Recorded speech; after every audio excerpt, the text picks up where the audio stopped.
आत्मिक प्रेम। पुनर्जन्म की अधूरी गाथा प्रस्तावना। वाराणसी एक ऐसा शहर जहां समय रुक सा जाता है, जहां गंगा की लहरें इतिहास की कहानियां अपने साथ बहाती हैं।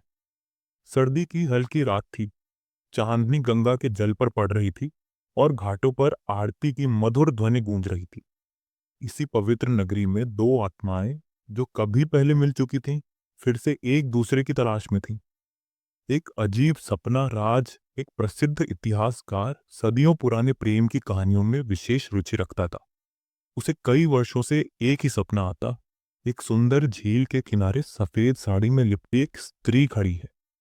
उसकी आंखों में गहरी शांति थी, लेकिन चेहरे पर कोई अधूरी दास्तान लिखी थी। रात को समझ नहीं आता था कि यह सपना क्यों उसे बार बार आता है। वाराणसी के घाटों पर घूमते हुए एक दिन उसकी नजर एक युवती पर पड़ी।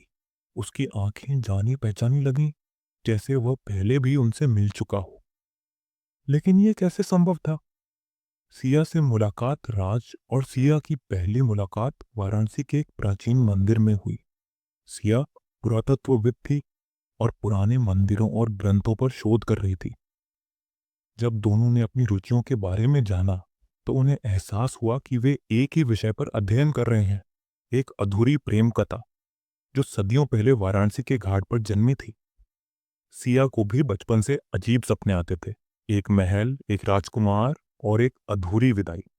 जब राज ने अपने सपने साझा किए, तो दोनों को एहसास हुआ कि उनके सपनों में अद्भुत समानता थी।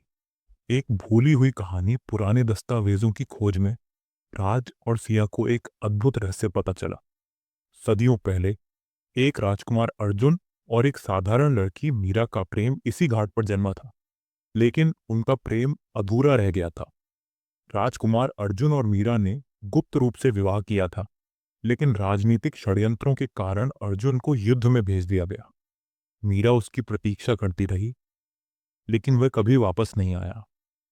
मीरा ने उसी घाट पर अपने प्राण त्याग दिए और कहा जाता है कि उनकी आत्माएं पुनर्जन्म लेने की प्रतीक्षा कर रही थीं। पुनर्जन्म का एहसास जैसे जैसे राज और सिया इन रहस्यों को सुलझाते गए, वैसे वैसे उनके बीच एक अनकही डोर बनती गई। राज को महसूस हुआ कि वह खुद अर्जुन था और सिया वही मीरा, जिनकी प्रेम कहानी अधूरी रह गई थी। शायद हम वही आत्माएं हैं जो फिर से इस शहर में आई हैं, सिया ने धीरे से कहा। अगर यह सच है, तो इस बार हम अपनी प्रेम कहानी को अधूरा नहीं छोड़ेंगे, राज ने दृढ़ता से कहा। प्रेम का पुनर्मिलन वाराणसी के उसी घाट पर, जहां मीरा ने अपनी अंतिम सांस ली थी। राज ने सिया का हाथ थाम लिया। उन्होंने प्रतिज्ञा की कि इस बार उनका प्रेम अधूरा नहीं रहेगा। गंगा की शांत लहरों ने इस अमर प्रेम का गवाह बनकर बहना जारी रखा। आत्माओं का यह मिलन अब किसी और जन्म की प्रतीक्षा नहीं करेगा।